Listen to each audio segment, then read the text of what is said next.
ये आकाशवाणी रायपुर है। छत्तीसगढ़ी समाचार बुलेटिन के संग स्मिता शर्मा के जय जोहार। अब सुनाओ आज के प्रमुख समाचार। प्रदेश में त्रिस्तरीय पंचायत चुनाव बर काली होही मतदान, 1288 उम्मीदवार मन मैदान में। प्रधानमंत्री नरेंद्र मोदी हा काली वीडियो कॉन्फ्रेंसिंग के माध्यम ले आजादी के अमृत महोत्सव से स्वर्णिम भारत की ओर कार्यक्रम के करही उद्घाटन।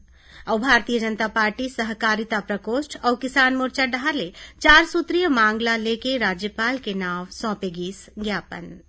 अब समाचार विस्तार ले। प्रदेश में त्रिस्तरीय पंचायत चुनाव बर काली मतदान होही।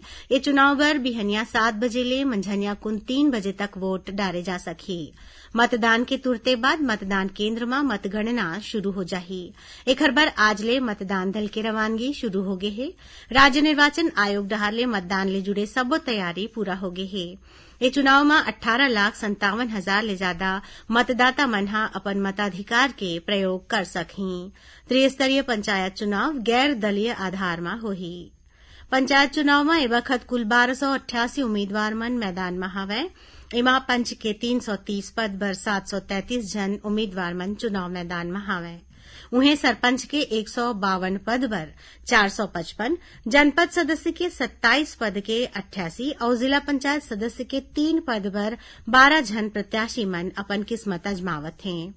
पंचायत चुनाव पर कुल 1066 मतदान केंद्र बनाए गए हवै। हर केंद्र में मतदान दल के साथ 2 सुरक्षाकर्मी और 1 स्वास्थ्य कर्मी रही। राज्य निर्वाचन आयुक्त ठाकुर राम सिंह हा सब्बो मतदाता मन ला अपील करिन है कि लोकतंत्र ला मजबूत बनाए बर मतदान जरूर करें। ओमन हा मतदान के दौरान कोरोना प्रोटोकॉल के पालन करे बर घलो कीहिन है। राज्य निर्वाचन आयुक्त हा बताएं कि पंचायत चुनाव मतपत्र और मतपेटी के माध्यम ले कराए जाही। पंच पद बर सफेद, सरपंच पद बर नीला, जनपद सदस्य बर पीला और जिला पंचायत सदस्य बर गुलाबी रंग के मतपत्र होही। ओमन बताइन कि मतदान बर 18 प्रकार के दस्तावेज ला पहचान पत्र के रूप में मान्य करेगे है। यही बीच पंचायत चुनाव में दुरुगले आज 40 ठन मतदान केंद्र पर 40 मतदान दल मन ला निर्वाचन सामग्री के साथ रवाना करेगी।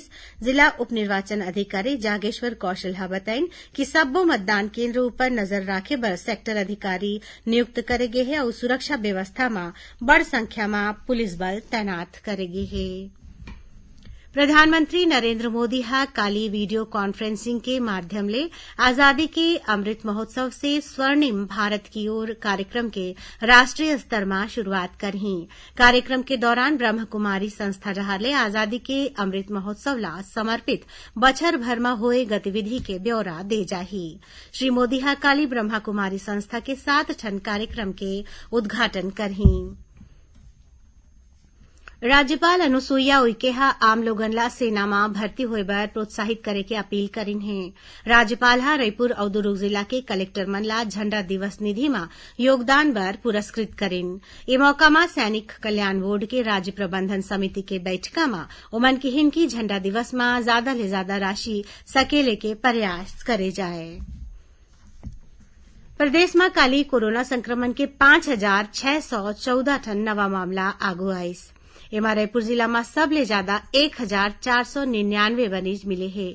इस समय प्रदेश भर में करीब 31,769 जन मरीज मन के इलाज चलत है। उन्हें कोरोना संक्रमण ले काली प्रदेश में 9 जन के मौत घलो होए है। राज्य में औसत पॉजिटिविटी दर हा बाढ़ के 11% ले ज्यादा हो गया हवै। काली राज्य में 50,000 ले ज्यादा नमूना के कोरोना जांच करेगी। यही बीच प्रदेश में कोरोना ले बाँचे बर अभी तक 3,36,70,000 ले ज्यादा टीका लगाए गए हवे। इमा ले 1,32,47,000 ले ज्यादा लोगन ला टीका के दोनों खुराक देगे हवे। इति रायपुर जिला में होम आइसोलेशन में रहे के इच्छुक मरीज मन अपन पंजीयन निर्धारित वेबसाइट में करा सकत हैं। होम आइसोलेशन में रहैया कोरोना संक्रमित मन ला घर पहुंच दवाई और नियमित रूप ले डॉक्टर मन के सलाह दे जाए के सुविधा घलोक है। होम आइसोलेशन आवेदन करैया मरीज मन ला इलाज के बाद ठीक होए के सर्टिफिकेट मिलथे और कोरोना संक्रमण होए के बाद होम आइसोलेशन के आवेदन नहीं करैया मन ऊपर कार्रवाई करे के घलोक प्रावधान है।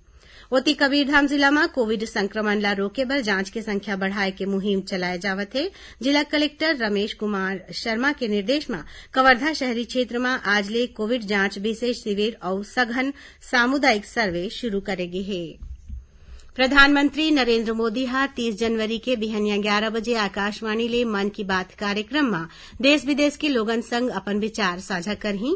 प्रधानमंत्री लोगन ले अपन प्रेरक संस्मरण @mygov इंडिया या नमो ऐप में साझा करे के अनुरोध करिन है। छत्तीसगढ़ी समाचार बुलेटिन आप मन आकाशवाणी रायपुर ले सुनत हव। छत्तीसगढ़ के खबर ले है आपके वास्ता और खबर के विश्वसनीयता ले है हमार वास्ता। आकाशवाणी समाचार रायपुर के प्रादेशिक समाचार बुलेटिन के संगे संग हमार समसामयिक कार्यक्रम आप रेडियो के संग अपन मोबाइल में घलो सुन सकत हव। आकाशवाणी समाचार फेसबुक, ट्विटर और यूट्यूब में घलो हावय। हमार फेसबुक पेज हरे Chhattisgarh news on AIR, Twitter handle CGAIR news और हमार यूट्यूब चैनल हरे छत्तीसगढ़ AIR न्यूज। तो अब रेडियो के संगे संग आपके मोबाइल के माध्यम ले हम आप तक पहुंचत हन। छत्तीसगढ़ के हर खबर पर सुनत रहो आकाशवाणी समाचार। अब आगू बढ़बो बाचे समाचार कोती। भारतीय जनता पार्टी, सहकारिता प्रकोष्ठ और किसान मोर्चा डहारले किसान मन के हित में 4 सूत्री मांग ला लेके काली राज्यपाल के नाम एक ठन ज्ञापन सौंपेगीस। एक ज्ञापन प्रदेश के सब्बो जिला में कलेक्टर मन के माध्यम ले देगीस। सहकारिता प्रकोष्ठ के प्रदेश संयोजक शशिकांत द्विवेदी बताइन कि बेमौसम वर्षा के सेती समर्थन मूल्य में धान खरीदी प्रभावित होइले किसान मन परेशान है। श्री द्विवेदी बताइन कि धान खरीदी बर केवल 9 दिन के समय बाकी है, फिर अभी तक राज्य में 1/3 ले ज्यादा किसान मन अपन फसल ला नहीं बेच पाए हैं। भाजपा किसान मोर्चा राज्य सरकार ले धान खरीदी के समय सीमा ला 1 महीना आगू बढ़ाए के मांग करिन है। वहीं किसान मोर्चा बेमौसम वर्षा ले फसल मन ला होए नुकसान के सेती प्रभावित होइया किसान मन ला तुरते मुआवजा दे जाए के मांग करिन है। राज्य में महार, मेहर और मेहरा जाति के लोगन ला नियमानुसार जाति प्रमाण पत्र जारी करे के निर्देश देगे हवय। इस संबंध में सामान्य प्रशासन विभाग डहारले जारी आदेश में सब्बो कलेक्टर मन ला ये जाति के लोगन के जाति प्रमाण पत्र अनुविभागीय अधिकारी राजस्व डहारले नियमानुसार जारी कराए बर कहे गे हे। एड्स और ओखर रोकथाम पर जागरूकता के उद्देश्य ले बलौदाबाजार जिला के 8 ठन जगह में जागरूकता कार्यक्रम चलाएगी। शिखर आयोजन नेहरू युवा केंद्र रायपुर, केंद्रीय युवा कार्यक्रम और खेल मंत्रालय और छत्तीसगढ़ राज्य एड्स नियंत्रण समिति डहारले संयुक्त रूप में करेगी। इस कार्यक्रम में 600 ले ज्यादा युवा मन गांव मन में लोगन ला एड्स के बारे में जानकारी दीन। अब थोर कुन समाचार सार में। उपराष्ट्रपति एम वेंकैया नायडू आज राष्ट्रीय आपदा मोचन बल NDRF के स्थापना दिवस में बधाई दिन है। कोंडागांव जिला के फरसगांव थाना क्षेत्र में सिरपुर के तीर पाछू रतिहा 2 ठन गाड़ी के आपस में टकराए ले 3 झन मनखे के मौकाच में मौत हो गए।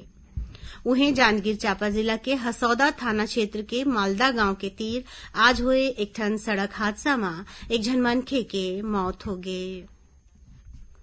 कबीरधाम जिला में पौड़ी पुलिस नौकरी लगाए के नाव में करीबन 2.5 लाख रुपया के धोखाधड़ी के मामला में 2 झन आरोपी मन ला गिरफ्तार करिन है। और बेमेतरा जिला के नवागढ़ थाना क्षेत्र में फर्जी पुलिस बन के अवैध वसूली करे के मामला में पुलिस 1 झन आरोपी ला गिरफ्तार करे है। आखिर में प्रमुख समाचार एक घाव फिर। प्रदेश में त्रिस्तरीय पंचायत चुनाव बर काली होही मतदान, 1288 उम्मीदवार मन मैदान में। प्रधानमंत्री नरेंद्र मोदी काली वीडियो कॉन्फ्रेंसिंग के माध्यम ले आजादी के अमृत महोत्सव से स्वर्णिम भारत की ओर कार्यक्रम के करही उद्घाटन। और भारतीय जनता पार्टी, सहकारिता प्रकोष्ठ और किसान मोर्चा डहारले 4 सूत्रीय मांग ला लेके राज्यपाल के नाम सौंपेगी ज्ञापन। एकरे संग छत्तीसगढ़ी समाचार बुलेटिन इहें सिरावत है। जय जोहार।